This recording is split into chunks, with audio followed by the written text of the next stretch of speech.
My brother's new wife had no clue I was the owner of the house they were living in. "You're a pathetic 40-year-old freeloader. Get out," she screamed. I couldn't help but laugh. "Go ahead, try to make me." She actually called the cops, but when they saw the deed in my name, she was the one who had to pack up and leave. There are moments in life that hit you like a sucker punch, leaving you breathless and wondering if you'll ever recover. 3 years ago, I lost my parents in a tragic accident, and it felt like my world shattered. But that was just the beginning.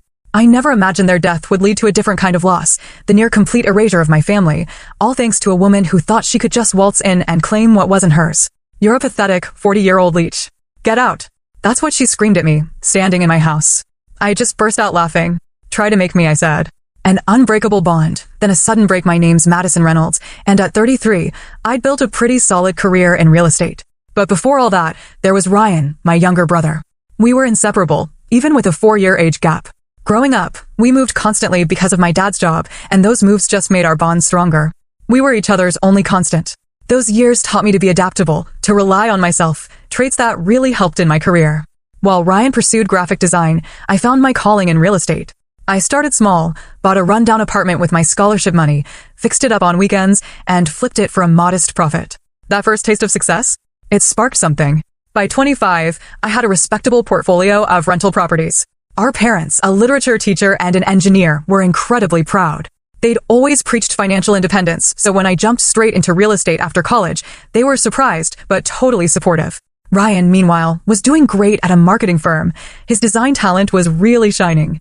The crash that changed everything then, 3 years ago, everything changed. My parents were driving home from their anniversary dinner when a drunk driver hit them head-on. Just like that, they were gone. The news shattered us. As the executor of their will, I inherited the family home and 2 rental properties they'd bought for retirement. Ryan got their financial assets. It made sense. I had the experience to manage properties, and he had zero interest in being a landlord. But what none of us saw coming was how deeply Ryan's depression would hit him. Within 6 months, his work suffered. He missed deadlines, skipped meetings, and eventually lost his job. His girlfriend of 3 years couldn't handle his grief and unpredictable behavior and left him. Watching my brother's spiral was unbearable. When he mentioned he couldn't afford his apartment anymore, the solution seemed obvious. The family home was sitting empty, and I had my own place downtown, closer to my business.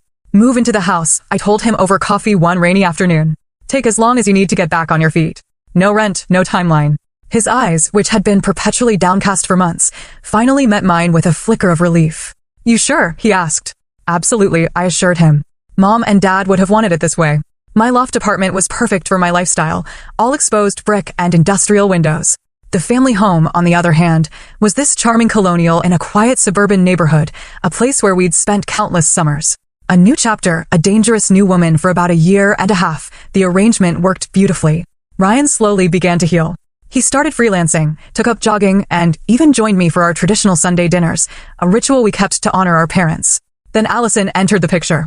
They met at a grief support group Ryan's therapist recommended. Allison claimed she'd lost her husband 2 years prior in a workplace accident. Ryan was immediately smitten. Looking back, I should have seen the red flags when she monopolized his time so quickly. But I was just so happy to see my brother smiling again. Their relationship moved at warp speed. Within 3 months, Ryan called me with news that left me speechless. "We're getting married." His voice was buoyant with an excitement I hadn't heard in years. Wow, Ryan. That's really fast," I managed. "When you know," he said, with all the certainty of the newly in love. The wedding was small, just a courthouse ceremony with a handful of guests. I tried to be supportive despite my reservations about the rush. Allison was petite, perpetually well-dressed, in a way that seemed calculated. At the reception, I noticed how she kept steering Ryan away whenever I tried to talk to him. "She's just nervous about making a good impression," Ryan explained later. But there were other things that night that gave me pause. The way she corrected his table manners, how she dismissed his honeymoon idea with a cutting remark, the cold assessment in her eyes when she looked at my simple, elegant pantsuit and asked if I ever dressed like a woman. Still, I bit my tongue. Ryan had been through hell, and if Allison made him happy, I'd make the effort. I even gave them a generous check as a wedding gift, which Allison promptly took charge of, slipping it into her purse before Ryan could even thank me. "We should have her over for dinner soon," Ryan said as we hugged goodbye at the house.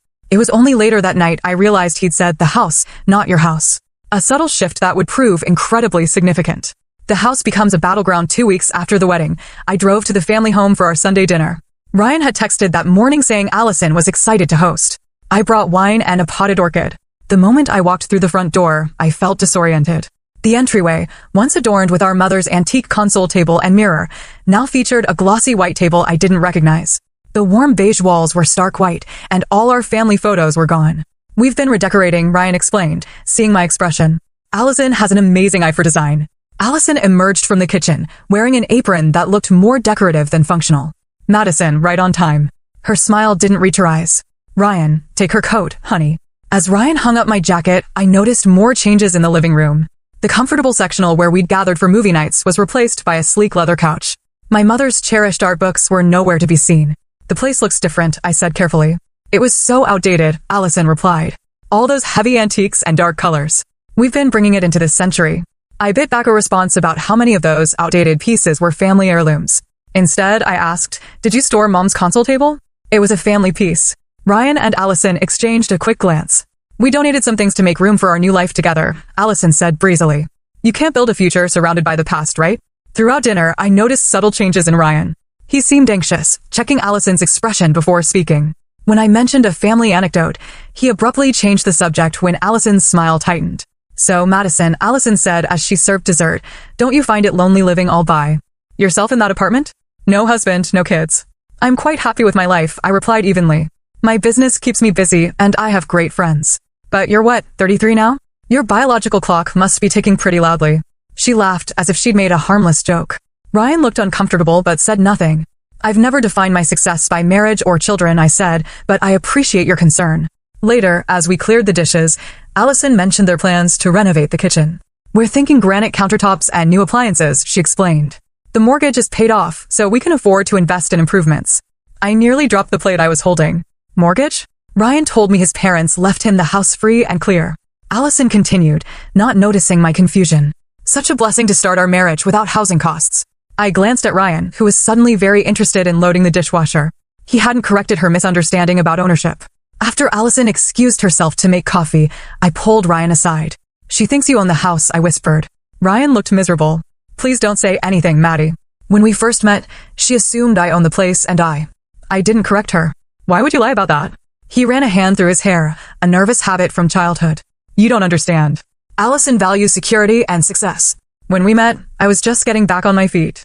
If she knew I was living in my sister's house rent-free, Ryan, relationships should be built on honesty." "I'll tell her eventually," he promised. "Just not now. We're still settling in. Please, Maddie, do this for me." Against my better judgment, I agreed to maintain the charade temporarily. After all, I reasoned, it was still a family house. The specific ownership wasn't important as long as Ryan was getting back on his feet. Losing my brother, losing our history over the next few weeks, my visits became increasingly uncomfortable. Allison made comments about my dropping by unannounced, even when I texted ahead. She questioned why I still had a key to their house and suggested it was intrusive. Each time, Ryan would shoot me apologetic glances but remained silent. I started noticing more family items disappearing with each visit: the grandfather clock, Dad's first edition mystery novels, Mom's hand-painted serving dishes. When I asked, Allison offered vague answers about decluttering or creating space. The tension between us grew palpable. Ryan began making excuses for postponing or rescheduling Sunday dinners. Twice I arrived at the agreed time only to find they'd forgotten and made other plans. It hurt more than I wanted to admit. Not just the dismissal of family traditions, but watching my brother transform into someone I barely recognized, someone who seemed afraid to disagree with his new wife, someone who averted his eyes when family history was mentioned. I was losing him, and I didn't know how to stop it. The breaking point: a thief in my home 3 months into Ryan and Allison's marriage. The situation deteriorated dramatically. My once weekly visits had dwindled to occasional tense encounters where I felt more like an unwelcome intruder than family. One Tuesday afternoon, I stopped by unannounced, something I'd never done before, because I needed to retrieve some tax documents I'd stored in the home office. I'd texted Ryan earlier, but he hadn't responded. Using my key, I let myself in, calling out as I entered, "Hello? Ryan? Allison? It's Madison." The house was silent. I made my way to the office, noticing more changes along the way. The hallway, where family photos had once created a timeline of our lives, was now decorated with generic artwork. The door to my parents' bedroom, which I had always assumed Ryan was using, was closed with a small decorative sign: Master Suite, Private. In the office, I went straight to the filing cabinet where I'd stored important documents. As I searched, I noticed several files missing, including the folder containing the house deed and property records. Frowning, I expanded my search. The cabinet had been reorganized, many family files completely gone. Just as I was about to give up, I spotted my father's antique roll-top desk in the corner, a beloved piece he'd inherited from his own father. The beautiful cherrywood surface was now covered with a cloth and used as a stand for a large TV. My heart sank at the disrespect to this family heirloom. On impulse, I rolled up the top to check the small hidden compartment where Dad always kept important items. It was empty. As I turned to leave, something caught my eye on Allison's laptop screen, which she'd left open on the desk. It was an online marketplace listing showing my mother's vintage Tiffany lamp, a wedding gift from my grandmother, with a caption, "Authentic Tiffany-style lamp, perfect condition, $800. I felt physically ill. They were selling family heirlooms. I took out my phone and snapped a picture of the screen, then quickly browsed through other listings under the same account name. There were dozens of items I recognized, the missing first edition books, Mom's collection of silver serving pieces, even the small oil paintings that had hung in the dining room for decades. Just then, I heard the front door open and Allison's voice calling out to Ryan. I quickly closed the laptop and headed downstairs, my mind racing with what to say. Allison's smile froze when she saw me. "Madison, what a surprise." I texted Ryan about some tax documents, I explained, holding up the folder I'd managed to find. "Really?" He didn't mention it. Her tone suggested she didn't believe me. "How did you get in?" "I used my key," I said, noticing Ryan's discomfort as he stood behind his wife. "Your key," she repeated flatly. "Ryan, I thought we discussed this." Ryan shuffled his feet. "I meant to talk to you about that, Maddie. We value our privacy as a married couple," Allison cut in. "It's inappropriate for you to have unrestricted access to our home." "I understand privacy," I said carefully. "But this has been our family home for 15 years. I've always had a key." "Things change when people get married," Allison said with a tight smile. "I'm sure you understand. Or what if you ever settled down?" I ignored the jab and turned to Ryan. "Can we talk privately for a minute about the family items that seem to be disappearing?" Ryan looked panicked. "What items?" "The Tiffany lamp, Dad's books, Mom's silver," I listed, watching his face fall. "I saw the online listings, Ryan." Allison stepped between us. "Those things were just gathering dust. We're creating our own home now. Those things," I said, struggling to keep my voice even, "are family heirlooms with both monetary and sentimental value." "Ryan inherited the contents of the house," Allison stated firmly. "He can do whatever he wants with them." I stared at my brother. "Is that what you told her? That you inherited everything?" Ryan couldn't meet my eyes. "Allison, maybe we should discuss this later." "There's nothing to discuss," she snapped. "Your sister needs to respect our boundaries and our property." The irony of her claiming ownership of a house that legally belonged to me was almost too much to bear. But the hurt in Ryan's eyes stopped me from revealing the truth. "Ryan," I said quietly, "some of those items mean a lot to me. They're pieces of our parents, our history." For a moment, I thought I saw a flicker of the brother I knew. Then Allison placed a hand on his arm, and his expression shuddered. "We need to make our own history now, Maddie," he said weakly. "Maybe you could just take what's important to you." "That would be helpful," I agreed, relieved at this small concession. "There's not much, just Mom's jewelry box, the family photo albums, and maybe a few of the books." "Absolutely not," Allison interrupted. "We've already promised the books to a collector, and the jewelry is part of Ryan's inheritance." I felt something snap inside me. "Ryan, is this really what you want? To erase every trace of our family? Don't manipulate him." Allison hissed. "Just because your life is empty doesn't mean you can cling to your brother forever." Ryan finally spoke up, but not as I hoped. "Maybe it's best if you go now, Maddie. We can talk about this another time." I left with only my tax documents, feeling hollow. 2 days later, when I tried to visit again, my key no longer worked in the lock. Ryan texted an apology, saying Allison thought it best to change the locks for security reasons. He promised to set aside the items I'd requested. But when I arrived at our agreed meeting time that weekend, no one answered the door or my calls. This pattern repeated several times. Ryan would arrange to meet, then cancel at the last minute. The final showdown finally, a month later, I received a text from an unknown number with photos of a storage unit containing a few family items, not the ones I'd specifically requested, but random boxes of lesser value. The message read, "Ryan asked me to let you know you can pick these up. Unit 35B at Secure Store on Maple Street. Code is 5528. No jewelry box, no photo albums, no books. Just old clothes and kitchen items our mother had stored in the attic." When I called Ryan to ask what was happening, Allison answered his phone. "Ryan's busy," she said curtly. "We've been more than generous with what we've given you. It's time you stopped harassing us." "Harassing?" I echoed in disbelief. "I'm trying to preserve family memories." "Family memories?" She scoffed. "You mean your parents' old junk? Ryan is moving forward with his life. You should try it sometime." Before I could respond, she hung up. My subsequent calls went straight to voicemail.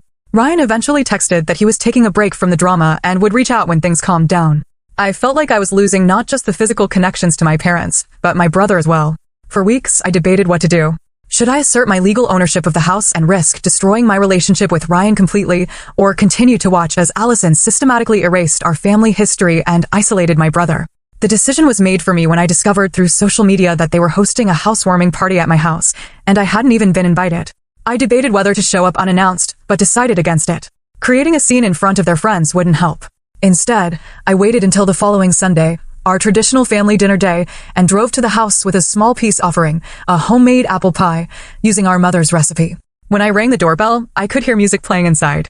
After a long moment, the door opened just enough for Allison to peer out. Her expression hardened when she saw me. "Madison, this isn't a good time." I forced a smile. "I won't stay long. I just brought pie for Sunday dinner. Is Ryan home?" She didn't open the door wider. "We have plans. Please, Allison. Just 5 minutes with my brother." She sighed dramatically. "Wait here." The door closed in my face. Several minutes passed before the door opened again. This time, Ryan stood there, looking uncomfortable. "Hey, Maddie," he said, not quite meeting my eyes. "This really isn't a good day." "It's Sunday," I said simply. "Family dinner. Mom's apple pie." I held up the dessert. Ryan glanced over his shoulder before stepping onto the porch and partially closing the door behind him. "Look, Allison and I have some friends coming over soon. Can we do this another time?" "When, Ryan?" "You've canceled or ignored the last 6 times I've tried to see you." He ran a hand through his hair. "Things have been busy with the house renovations. So I've heard." The housewarming looked nice from the photos. His face flushed. "Maddie, The door yanked open behind him.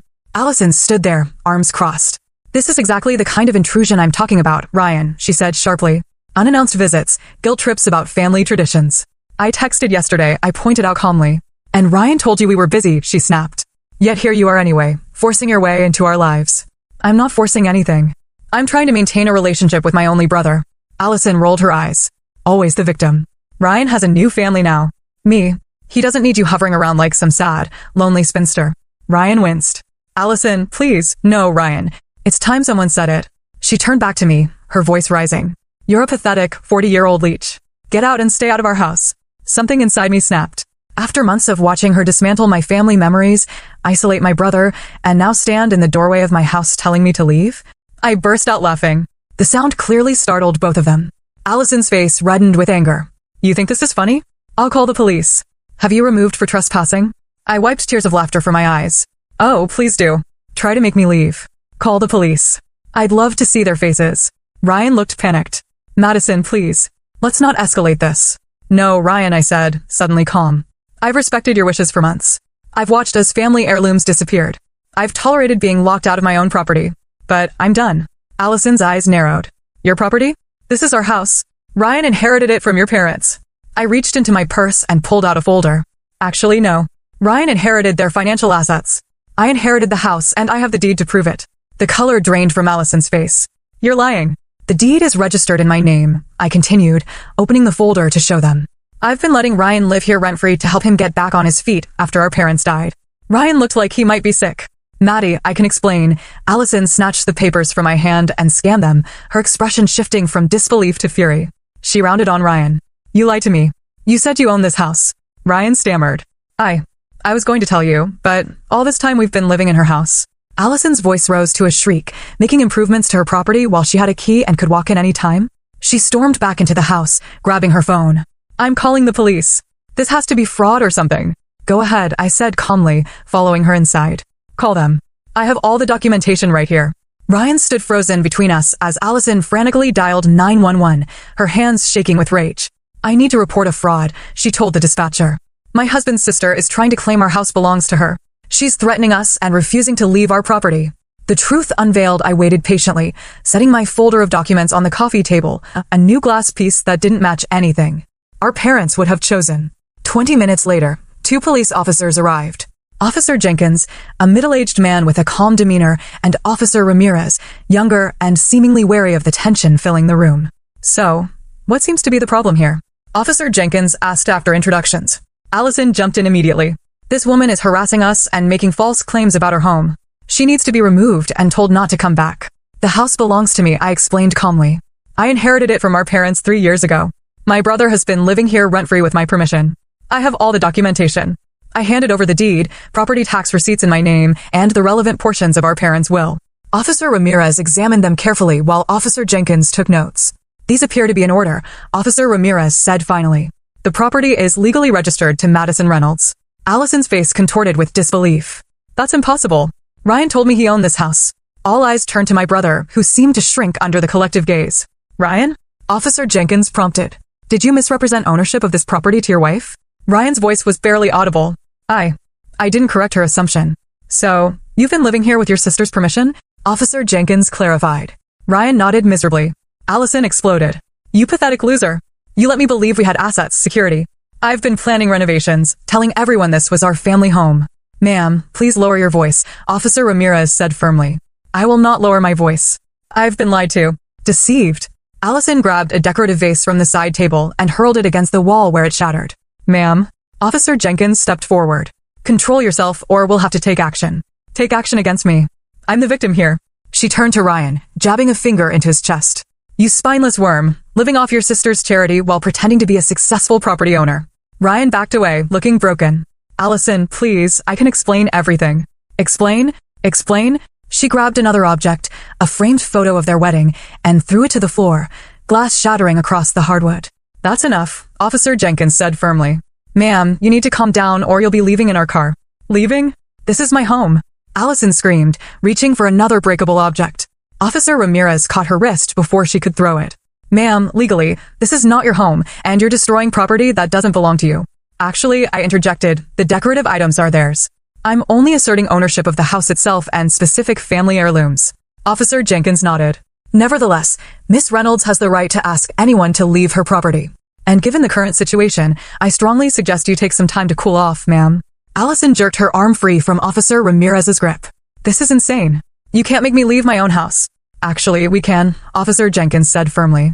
You have two options right now. You can leave voluntarily to cool down.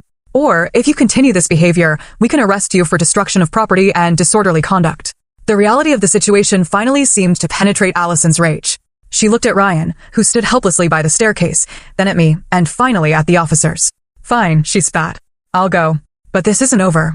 She grabbed her purse from the counter. Ryan, are you coming or staying with your precious sister? Ryan looked torn, his eyes darting between us. I should go with you. We need to talk. Allison stomped toward the door, then turned for one final barb. Enjoy your empty house and your empty life, Madison. At least Ryan had the guts to try for something real, even if he had to lie about everything to get it. The doors slammed behind them with such force that a picture fell from the wall nearby. Officer Jenkins turned to me with a sympathetic expression. Would you like to file a report about the damaged items, ma'am? I shook my head, suddenly exhausted. No, they're just things. For what it's worth, Officer Ramirez added, you handled that very calmly. After the officers left, I stood alone in the silent house, surrounded by the evidence of Allison's rage and the remnants of what had once been a loving family home. I sat on the unfamiliar leather couch and finally allowed myself to cry. Reclaiming a home, rebuilding a family after the police left, I spent hours sitting in the empty house, alternating between tears and moments of numb disbelief. How did we reach this point? The home that once represented warmth and family connection now felt like a battleground. I walked through each room, cataloging changes and absences. The kitchen, where Mom had taught us both to bake, was now sterile and impersonal with its gleaming new appliances. Dad's study, once filled with books and the subtle scent of his pipe tobacco, was now a generic home office. It was as if Allison had been systematically erasing all evidence that the Reynolds family had ever existed. Around midnight, my phone buzzed with a text from Ryan, staying at hotel tonight. Need time to think. I'm sorry. Sorry? What was there to say? Sorry you lied to your wife and she found out? Sorry you allowed family treasures to be sold off? The hurt ran too deep for text message exchanges. Instead, I went upstairs to my old bedroom. Allison had converted it into a home gym, a treadmill positioned where my bed had once stood. The pale blue walls I'd chosen as a teenager were now stark white. I unrolled a yoga mat from the corner and lay down, too emotionally drained to drive back to my apartment. Morning brought the sound of a key in the lock. I tensed, wondering if Allison had returned for round 2, but it was Ryan who appeared in the doorway of the gym, looking haggard. You slept here, he asked, noticing my makeshift bed. Seemed easier than driving home, I replied, sitting up. Where's Allison? Still at the hotel. He leaned against the doorframe, not quite entering the room. She refused to let me sleep in the bed. Said I betrayed her. Didn't you? Ryan winced. Yes. No. I don't know. He slid down the wall until he was sitting on the floor. I never meant for any of this to happen, Maddie. What did you think would happen? That I'd never mention owning the house? That she'd never find out. He trailed off, then tried again. When I met Allison, I was at rock bottom. No job, no girlfriend, living off my sister's charity. She seemed so strong, so put together. When she assumed I owned the house, it felt good to be seen as successful for once. So, you lied to impress her. I didn't correct her assumption, he corrected weakly. And then it snowballed. One small omission turned into this whole false life. I stood up, needing to move. And what about the family heirlooms? Was selling those part of maintaining your successful image? Shame washed over his face. That was Allison's idea. She said we needed to make the house ours by clearing out the old energy. I tried to save some things, hide them in the attic, but she's very persistent. Persistent, I repeated. Is that what we're calling it? She's not always like what you saw yesterday, Ryan said defensively. She can be loving, supportive. She helped me when I couldn't even get out of bed after Mom and Dad died. I paused by the window, looking out at the maple tree Dad had planted when we first moved in. Did she? Or did she find someone vulnerable and isolate him from his support system? Ryan was silent for a long moment. What are you saying? I'm saying that in the 6 months you've been married, you've stopped seeing friends, missed the memorial gathering for Mom and Dad's anniversary, changed the locks on family members, and let irreplaceable family treasures be sold off. Does that sound healthy to you? It's not that simple, he protested. Allison has trust issues from her past. Her ex-husband, the one who died in a workplace accident? I interrupted. Ryan frowned. Yes. Why? Have you ever verified any of her stories? Met anyone from her past? His expression told me he hadn't. Ryan, I said gently, sitting beside him. When was the last time you felt truly happy and at peace with Allison? Not anxious about saying the wrong thing or walking on eggshells. He stared at his hands. I don't know. We sat in silence as morning light filled the room. Finally, Ryan spoke again, his voice barely audible. I miss them so much, Maddie. Mom and Dad. Sometimes it hits me all over again that they're really gone. I know, I whispered, feeling my own grief rise freshly to the surface. Me too. After they died, it felt like everything good in my life collapsed. My job, Stephanie leaving, then my apartment. And you were so strong through all of it. Never falling apart, handling the estate, your business. I felt like such a failure in comparison. I wasn't as strong as you think, I admitted. I just processed differently. I cried in the shower every morning for months. Threw myself into work to avoid feeling the emptiness. Ryan looked surprised. You never showed it. Because I was trying to be strong for you. I reached for his hand. That's what family does. And I repaid you by lying and letting Allison sell off family treasures. His voice broke. God, I'm so sorry, Maddie. As we sat together on the floor of what used to be my bedroom, Ryan's phone buzzed repeatedly with texts from Allison, increasingly demanding messages asking where he was and why he wasn't answering her calls. She's always checking up on me, he said, silencing the phone. At first, I thought it was sweet that she cared so much. Now it feels controlling, I suggested. He nodded slowly. Last month, I met an old colleague for lunch. She tracked my location on my phone and showed up at the restaurant, made a scene about me having a secret date, even though Jake and I were just discussing a potential freelance project. Did you get the project? No. After Allison's scene, Jake said it wasn't a good fit after all. Ryan's shoulders slumped. I haven't had a freelance job in 2 months now. This revelation concerned me deeply. Ryan had been an award-winning graphic designer before our parents' death. His talent hadn't disappeared, just his confidence and connections. What happened to all your design friends, Matt, Eliza, the whole studio crew? Allison said they were a negative influence, that they reminded me of my failure when I lost my job. He looked up suddenly. She deleted their contacts from my phone while I was sleeping. The more Ryan shared, the clearer the pattern became. I'd seen enough friends in toxic relationships to recognize the signs: isolation from friends and family, financial control, erosion of self-esteem, constant monitoring. Ryan, I said carefully, I think you might be in an emotionally abusive relationship. He started to object, then stopped himself. I've had the same thought, he admitted, but then she'll do something thoughtful or seem so vulnerable about her own past trauma, and I convince myself I'm overreacting. That's part of the cycle, I explained. Tension, explosion, reconciliation, calm, then it starts all over again. We spent the next few hours talking more openly than we had in years. Ryan revealed more troubling behaviors, how Allison monitored his spending, criticized his appearance, belittled his career, and rewrote their relationship history to make herself the savior who fixed him after our parents' death. As the day progressed, Allison's texts grew increasingly frantic, alternating between rage, answer me right now, or I'm calling the police again, and desperate pleading, baby, please. I'm so worried about you. I need you. I can't live without you. I need some space to think. Ryan finally texted her. Staying with a friend tonight. Her response was immediate. It's your sister, isn't it? She's turning you against me. After everything I've done for you, Ryan turned off his phone. That evening, I ordered pizza, and we ate it on the back porch, reminiscing about family dinners and summer barbecues. For the first time in months, I saw glimpses of my real brother returning, his dry humor, his thoughtfulness, his passion for design, as he showed me sketches he'd been working on in secret. Allison doesn't like me wasting time drawing, he explained when I asked why he was hiding his work. I slept in the guest room that night, and Ryan took the couch. Neither of us wanted to use the master bedroom that Allison had claimed. Before turning in, I gave him some research materials on emotional abuse and codependent relationships that I'd found online. You don't have to decide anything tonight, I told him. Just get informed. Recognize the patterns. Facing the future, together the next morning, I woke to find Ryan already up, sitting at the kitchen table with a notepad filled with writings. I made a list, he said without preamble, of behaviors that scared or hurt me, things I've given up since meeting Allison, lies I've told to keep the peace. He pushed the pages toward me. It's 7 pages long, Maddie. I didn't need to read it. The fact that he'd filled 7 pages overnight said everything. What do you want to do? I asked. I need time away from her to think clearly, he said. Every time I try to set boundaries, she breaks down crying or gets so angry I end up apologizing for upsetting her. You can stay here as long as you need, I assured him. It's your home too.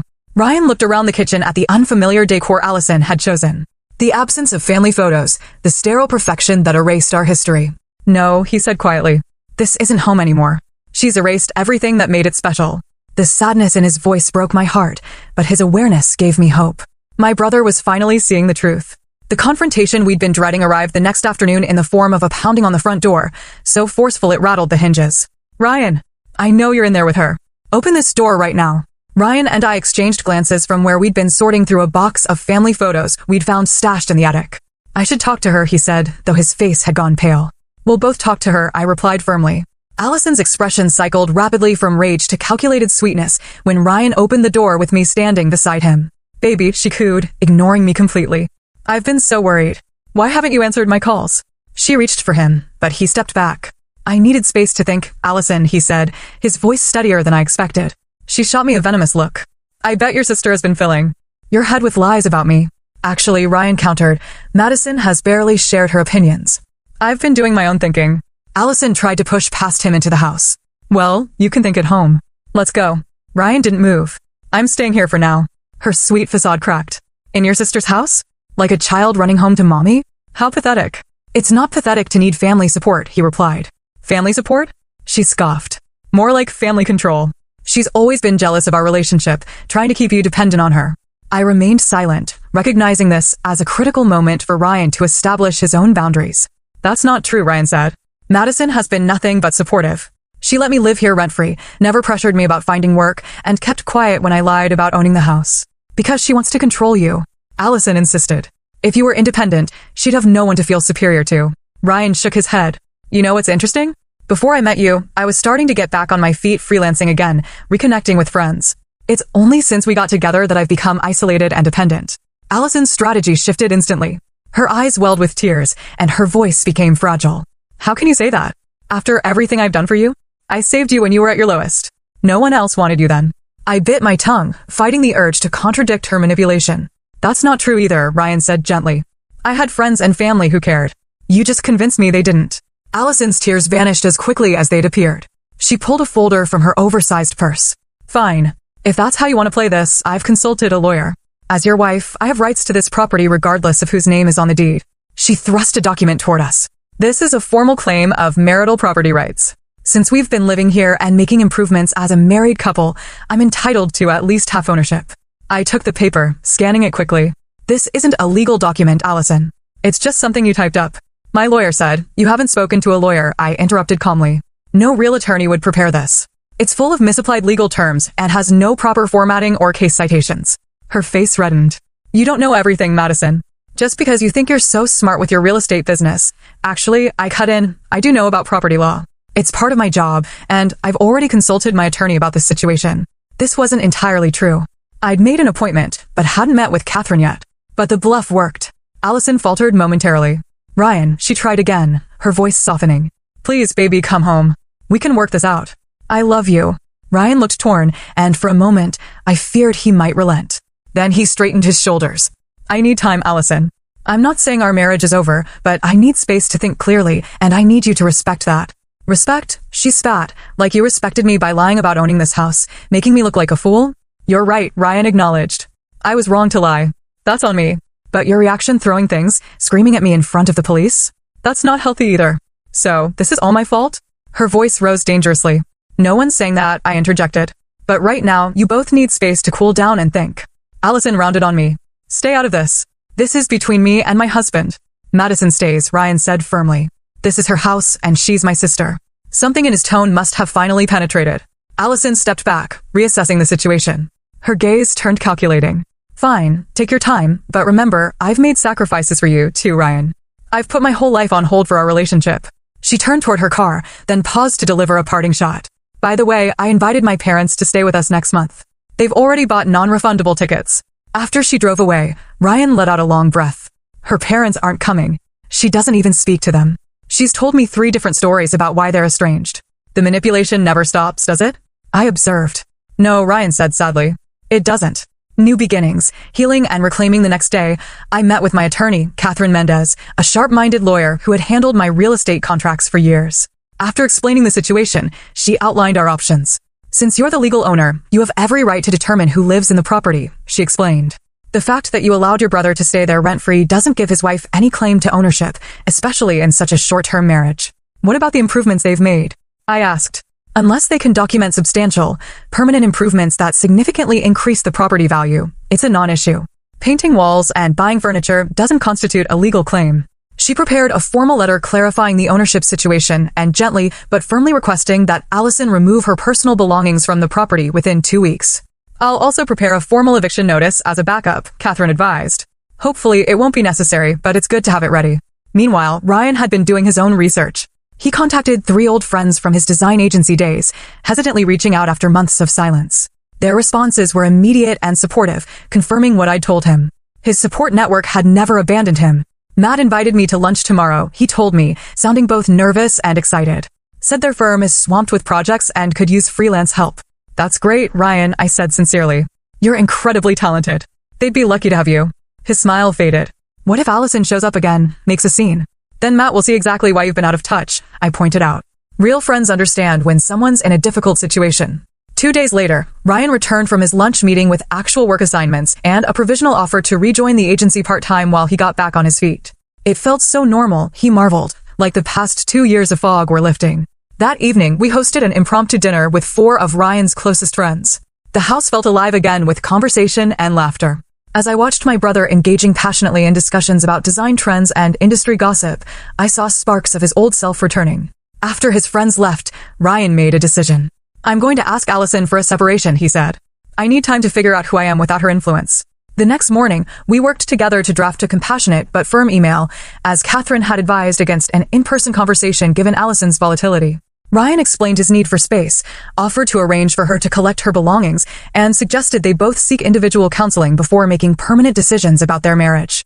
Allison's response came within minutes. A single line, "You'll regret this."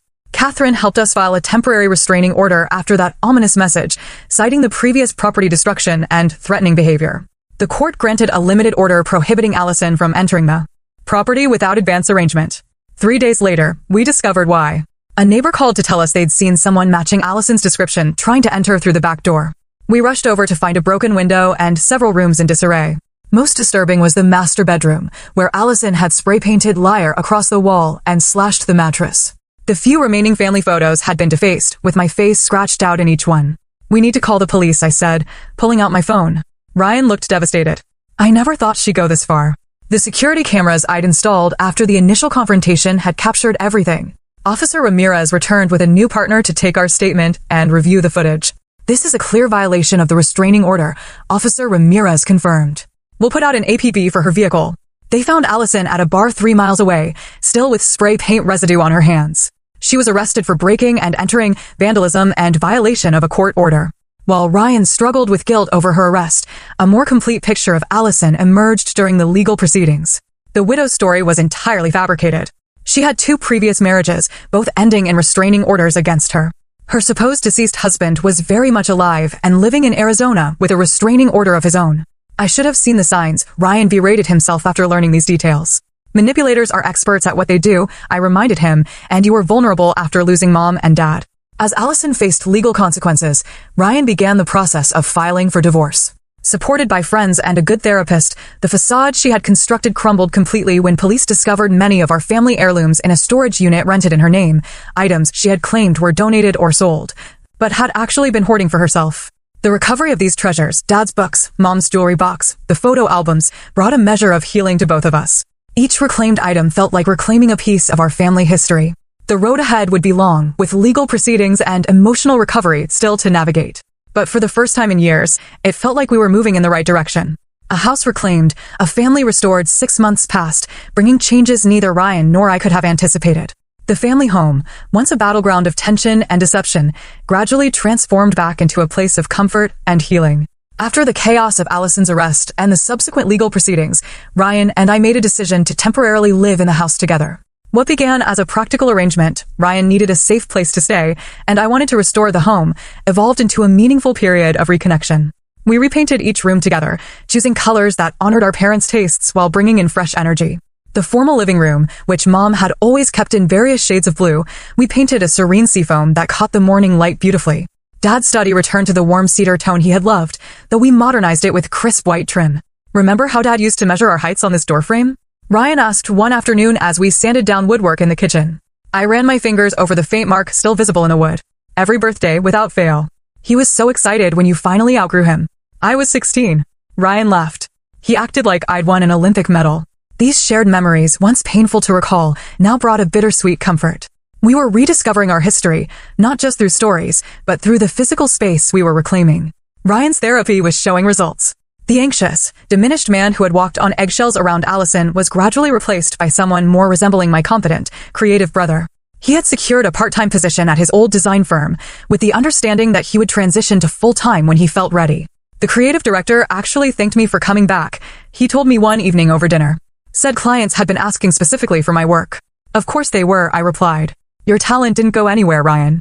It was just buried for a while. My own therapy journey had been revealing as well. I'd always seen myself as the strong one, the capable sister who had everything under control. But sessions with Dr. Patel helped me recognize how I'd sometimes enabled Ryan's dependency by swooping in to solve problems rather than supporting him in developing his own solutions. There's a difference between helping and rescuing, Dr. Patel had explained. Helping empowers. Rescuing can inadvertently disempower. This insight changed our dynamic subtly, but significantly.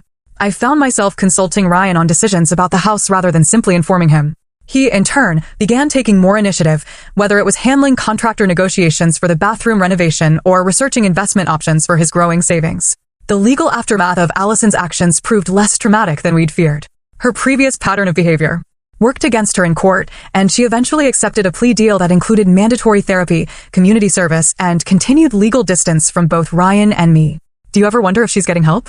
Ryan asked one Sunday, as we prepared our now traditional family dinner. We had reclaimed this ritual, sometimes including friends, but always reserving it as a touchstone for our connection. I hope so, I answered honestly.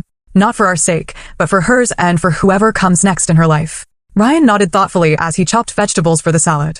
I've been thinking a lot about forgiveness lately. And I'm not there yet, he admitted. But I'm working toward not letting anger consume me. That's progress, right? Huge progress. I agreed. The recovery of our family heirlooms had been one of the most healing aspects of the past months. Each item Allison had hidden away in storage was like recovering a piece of our parents' legacy. Mom's hand-painted serving dishes once again graced our Sunday dinner table. Dad's leather-bound first editions returned to the study shelves. The Tiffany lamp illuminated the corner where Mom had always sat to read. Most precious were the photo albums, which we spent several weekends organizing and preserving. The images captured moments we'd almost forgotten. Summer vacations at Lake Michigan, Dad attempting to teach us both to fish, Mom's triumphant smile when she received her master's degree in education. Our history, tangible and irreplaceable. As spring arrived, Ryan began talking about finding his own place. Not because I want to leave, he clarified, but because I need to know I can stand on my own. I understand, I told him, and I did. The house will always be here. You're home when you need it. We sat on the back porch watching fireflies appear in the twilight, a glass of Dad's favorite bourbon between us. I've been thinking, Ryan said after a comfortable silence. Maybe it's time we talk about what happens to the house long term. What do you mean? It's legally yours, but it's our family home. Maybe we should consider making it officially shared property. The suggestion touched me deeply. Are you sure? After everything with Allison, that's exactly why, he explained. She tried to claim something that wasn't hers. This is different. This is acknowledging what's always been true. That our parents left their legacy to both of us, just in different forms. We decided to consult with Catherine about creating a family trust for the property, ensuring it would remain a touchstone for both of us, regardless of where life took us. In July, exactly a year after the confrontation with Allison, Ryan signed a lease on a small, but charming apartment near his design firm. It felt right somehow that this step toward independence came as we approached the anniversary of when he nearly lost himself completely. It's walking distance to work, he explained as he showed me around. And there's a spare room for when I start taking on private clients again. I noticed framed family photos already arranged on his bookshelf, not hidden away as they had been with Allison, but prominently displayed. Among them was a new addition, a recent picture of Ryan and me on the porch of the family home, laughing as we attempted to recreate a childhood pose from 30 years earlier. "Looks like you're ready," I said, squeezing his shoulder. "Thanks to you," he replied. "No," I corrected gently. "You did the hard work. I just provided a safe space for you to do it." As I drove home that evening, I reflected on the tumultuous journey of the past year. What had begun as a property dispute had evolved into something far more significant, a reclamation not just of physical space, but of our relationship, our family history, and our individual strengths. The lessons had been hard-won, but invaluable. I'd learned that supporting someone doesn't mean solving all their problems. Ryan had learned that love shouldn't require erasing yourself or your past. We'd both learned that honesty, even when uncomfortable, builds stronger foundations than comfortable lies ever could. The house, when I pulled into the driveway, welcomed me with familiar warmth. It was quieter now without Ryan's daily presence, but not empty, never empty. It remained filled with memories, with history, with the essence of the family that had shaped us both. I poured a small glass of bourbon and raised it toward the family portrait above the fireplace, Mom and Dad smiling broadly, Ryan and I flanking them with the awkward poses of teenagers. "We're okay," I told them softly. "We made it through." And I knew with a certainty that transcended logic that they would have been proud of both their children. Have you ever had to stand your ground when someone tried to take what was rightfully yours? Or perhaps you've watched a loved one get caught in a toxic relationship. I'd love to hear your experiences in the comments below. If this story resonated with you, please hit the like button and subscribe to hear more real-life stories about family boundaries and finding strength in difficult situations. Thank you for listening, and remember, sometimes the hardest boundaries to set are the ones that ultimately bring the most healing.